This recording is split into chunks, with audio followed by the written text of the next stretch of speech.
Hello, everybody.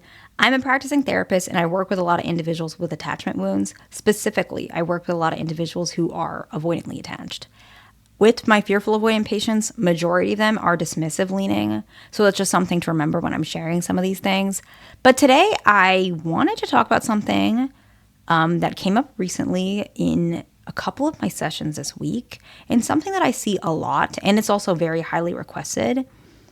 And it's what avoidants love in a person. When an avoidant starts opening up, especially in therapy, it usually takes a while, but I start to recognize what they want in a relationship. And I also observe the couples that I'm seeing, and I see who the partner is that the avoidant has committed to for years and what are their characteristics. So I have a very, a good insight in these types of aspects and traits because I see it. It's literally my job all the time. So I think this will be helpful to a lot of you guys. For individuals who are avoidant, sometimes it takes a while to recognize this. So if you're looking to commit to somebody, maybe you could mention these are things that you would like your partner to lean into that'll help you open up. It'll probably make you guys feel more connected and you will pull away less. And if you're the partner of the avoidant, this may be helpful for you guys to lean into some of these attributes so that the relationship can feel more stable. Because when your partner is more loving towards you and they love you, it usually increases stability. It should, if there's a lot of balance with other areas as well. Because love alone is not enough. And I've told you guys that before. But today we're going to focus on what they love in a partner. Okay, so the first one. And I see this a lot. And I really like this one because I think this is healthy in general. It's someone they can learn from. And it's usually something unrelated to love.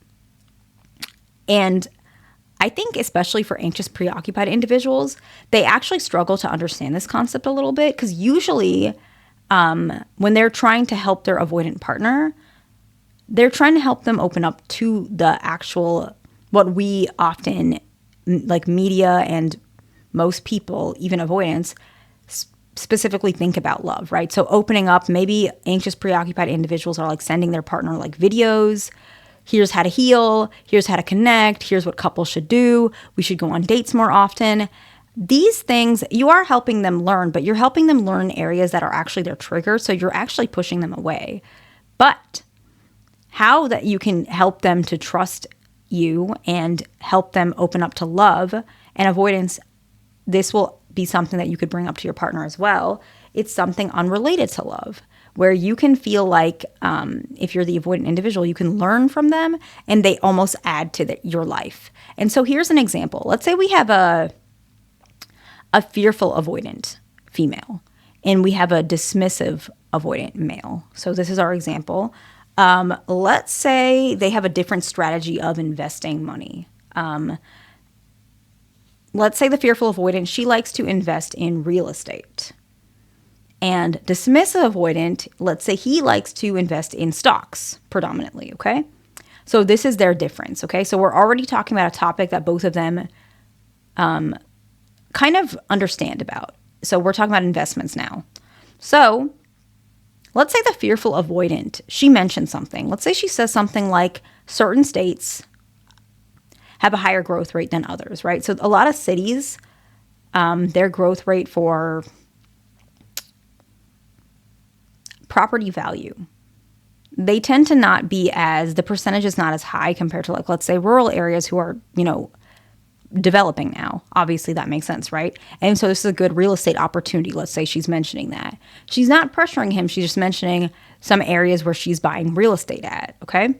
And what ends up happening is she shared some knowledge that maybe he wasn't fully aware of.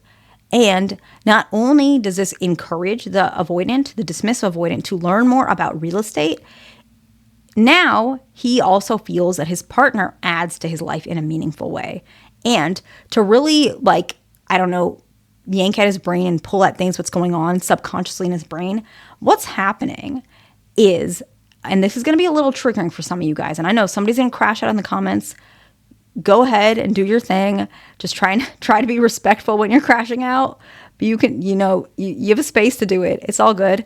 But what happens is he starts thinking, okay, if she can teach me things about my life, maybe this is something valuable for me. Like maybe I can get married to this girl because she's going to teach me about real estate and she's smart and she's understanding money, and I don't need to worry about me always having to teach her, because sometimes I can sit back and she can teach me something.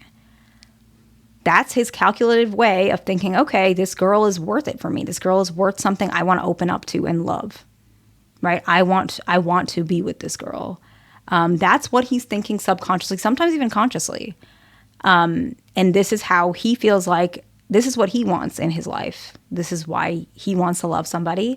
And so it's important to recognize avoidant individuals, they look at things from more logical, tangible, sometimes, investment. And love is that as well. That's actually why they take a really long time to open up, because they're thinking, is this worth investing?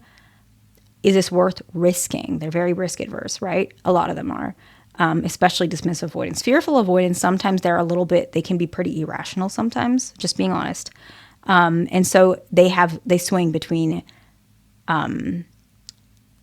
fear of risk and then wanting to take risks. So you see that a lot with fearful avoidance. But anyways, it's very important to realize that if you can add and teach your avoidant, whether it's consciously, something in their life, that'll add to the relationship, not just the love portion, but it usually translates to love for an avoidant, okay?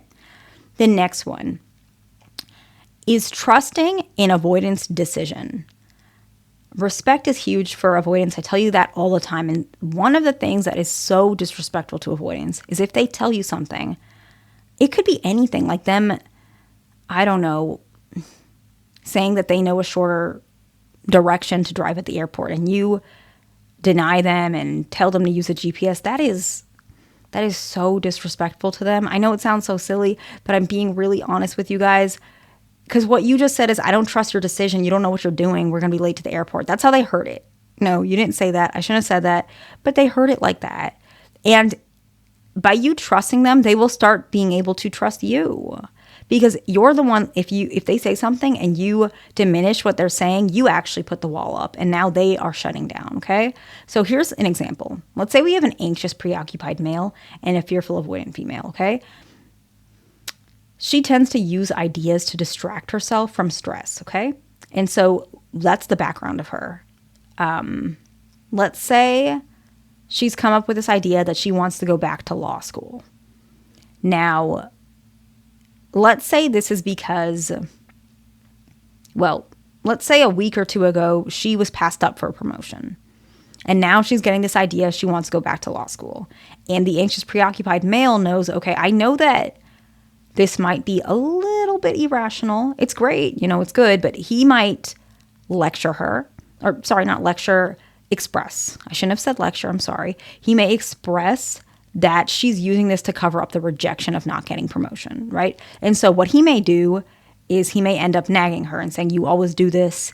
Now you're trying to jump from your job. You're just trying to go back to law school. How's that going to affect our relationship? Do you even know what you're doing? What's going to happen to us? What's going to happen to your job? X, Y, and Z. And that comes across as, I don't trust your decision to go back to law school. And maybe he's right. Maybe everything he said is right, but there's another way to say it, okay? He can say, that sounds great. I feel like you'd make a great lawyer, right? He can leave it at that. But if he wants to say, I think you're jumping ship because you got hurt by what your boss said, or you got passed up for promotion, he could say, that's not a bad idea. I do feel like you'd make a good lawyer. And I actually understand why, I would feel like that too if I was in your place. Do you think, or has the fact that you've not gotten a promotion reinforced this decision? Is that why you want to go back to law school? Because I feel that way. And I feel like I would do that too. You do work hard. Is that part of it? And there are many ways to say it. Because, if you're in a long-term relationship, it's a lot easier to just kind of say whatever. Not whatever, but you can kind of confront them a little bit better. And a lot of the patients I work with are long-term. So this might not work with a short-term relationship. But if you guys have been together for like 5-6 years, you can say it like that. And they will probably be like, oh, that makes sense. I do want to go to law school for that. Do you think that that's a bad idea? Like, they are more open to you. you could mention that. But if you're not close enough yet, you can still mention, I think you'd make a great lawyer. Do you think that this is a great idea? Is this coming up because you were passed up for promotion? And just open the communication dialogue like that. Something very similar, okay? The next one is avoidants really love individuals who take interest in their interests. So I'm going to give an example of how this works, okay? Let's say an avoidant female, she likes to paint watercolors, let's just say. And let's say her partner thinks that maybe he never has really gotten into it. Maybe in his mind, he thinks it's like messy, takes a lot of time. It's easier to do like digital stuff. But maybe he can lean into that. And one day he can say, I like, how do you start painting with watercolors? How are you interested in that? Can I sit down with you? Can I try something? Can I try on like maybe a canvas or maybe a piece of paper? How does it work? What can we do? And he can lean into that, and that'll make her feel like, because avoidance usually will be a lot more open if it's something like this, because it makes them feel like, you accept me for who I am. You're not shaming me for what I like to do. So yes, I'll open up and I'll share, this is what I like to do. Yeah, here, you could do this with me. And now it's an activity you guys can actually do together, which is really nice, right? And the last one is avoidants really love a partner who can communicate calmly. And you don't have to be calm all the time. You deserve your emotions. You deserve to express yourself. But what they really love is knowing that they're able to make mistakes and mess up a little bit, and you will still communicate, I think there's a better way to do this. This is how I feel. Or I think you did really good. This is how I would do it. What do you think? What direction should we go? Whatever it may be, it's calm. Because avoidance, it's very hard for them to hear what your point is if you're yelling at them or saying something against them, or sometimes even crying, honestly. If you're crying and you're saying, this is what's going on, I feel so hurt, avoidants are flushed and very flustered by how you're communicating, and it's not going to come across. But if you're able to communicate calmly, that actually helps them to be calm too, and it'll allow them to hear what you're saying better. And they really love that because they feel like it's not going to happen. They desire this very strongly. And the fact, if you are communicating calmly, of course they're going to start loving you. That's something they deeply desire. Okay, so I hope this video was helpful. Please subscribe, like, and I'll see you in the next one.